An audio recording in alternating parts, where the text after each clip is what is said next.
क्योंकि पहला निशाना ये अल्पसंख्यकों को बना रहे हैं, दूसरा निशाना ये जातियों को बनाएंगे, तीसरा निशाना महिलाओं को बनाएंगे और चौथा निशाना हर उस गरीब को बनाएंगे जो इनको प्रजा बनने से इनकार करेगा। तो ये एक ऐसा दहशतगर्दों का झुंड है जिसे जितनी जल्दी हो सके समाज को पहचानना चाहिए और इनको समाज में से चुन चुन कर, जिस तरह से ये बुद्धिजीवियों को टुकड़े टुकड़े गैंग कहते हैं, जिस तरीके से ये अर्बन नक्सल कहते हैं, हम इनको कहते हैं कि भाई इनको पहचानिए और अपने में से अलग कर दीजिए।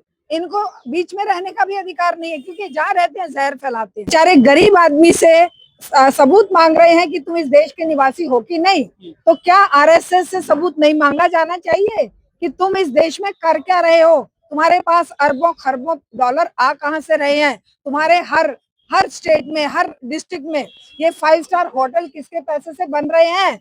क्या ये अधिकार जनता को नहीं होना चाहिए और जनता के माध्यम से सरकारों को नहीं होना चाहिए? क्या सब आंख बंद करके इस तरह से मतलब जीती मक्खी को निगलते रहेंगे? जीती मक्खी को निगलने का काम सरकारों ने किया। 70 साल तक कांग्रेस ने तो नहीं मांगे कागज। यही हम कह रहे हैं, कांग्रेस के अंदर भी आरएसएस है। कांग्रेस केवल बीजेपी आरएसएस नहीं है, कांग्रेस और विभिन्न पार्टियों के अंदर भी आरएसएस है। अब आप देख रहे हैं कि आम आदमी पार्टी कहां से उभरी। एक ने कहा जय श्री राम, उसने आके कह दिया जय हनुमान।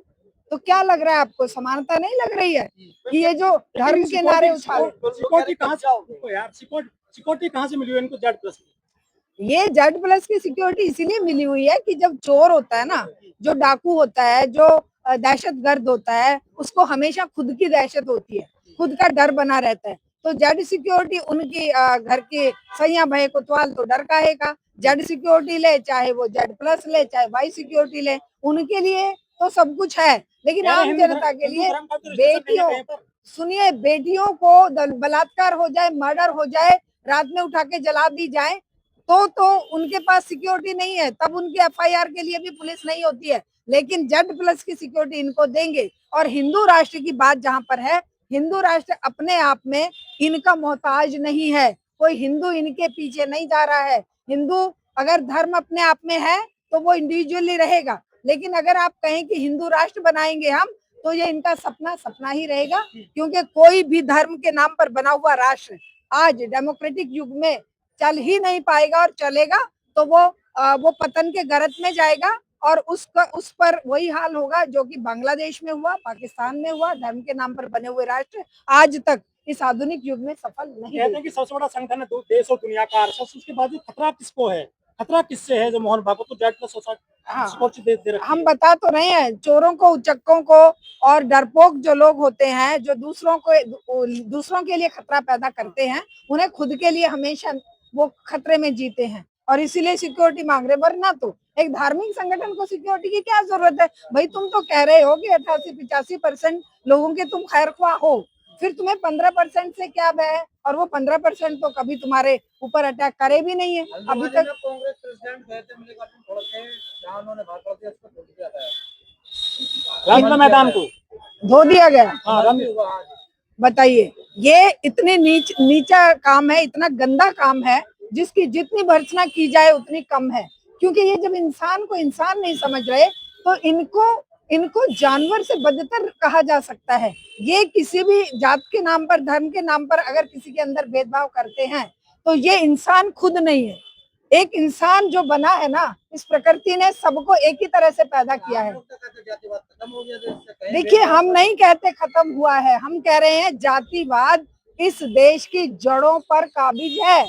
और ये जो इस तरह के धार्मिक संगठन है या इस तरह की जो पॉलिटिकल पार्टियां हैं, वो जातिवाद को बढ़ाती हैं। हमारे और आप जैसे बुद्धिजीवी वर्ग के लोग कोशिश करते हैं कि मानव मात्र के बीच में किसी भी तरह के भेदभाव को जितनी जल्दी हो सके अपने दिमाग से निकाला जाए, दिल से निकाला जाए, समाज से निकाला जाए, पूरे देश से निकाला जाए। ये प्रक्रिया खुद से शुरू होती है। और अगर ये पार्टियां और ये आरएसएस जैसे संगठन जातिवाद के नाम पर कोई भाषण दे तो धोते हैं, मंदिर में कोई चला गया तो धोते हैं। अरे तुम रखो अपने मंदिरों को और इनको अपने पास। ये 80%, 85%, 90% जनता तुम्हें ठोकर मारती है। लेकिन 52 साल तक संघ वालों ने अपने हेडक्वार्टर पर भी झंडा नहीं लहराया था भारत का। हाँ, वो तो भारतीय है ही नहीं ना, वो देखिए, उसने तो जाकर खुद कह दिया, मोदी ने क्या कहा कि भारत माता और इजराइल पिता, पितृ राष्ट्र है इजराइल।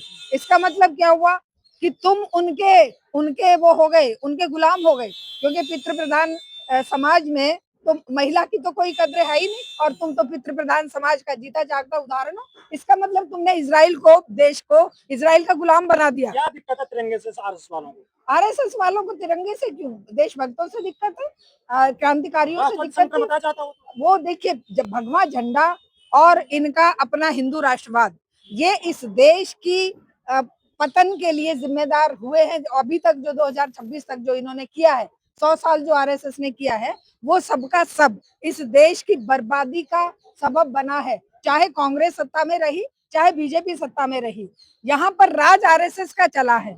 भले हाँ, वहां पर तब था जब कांग्रेस थी, तो ये डरे डूब के काम करते थे और करवाते उन्हीं के माध्यम से थे। लेकिन अब ये खुलकर खेले हैं 2014 के बाद। तभी तो कंगना रनौत जैसे व्यक्तियों ने, उसने अधकचरे ज्ञान ने कहा कि भारत को आजादी 2014 के बाद मिली है, और इसी प्रक्रिया को लेकर ये आज इस देश को हिंदू राष्ट्र की आग में झोंकने की बात कर रहे हैं, जो ये समाज नहीं होने देगा।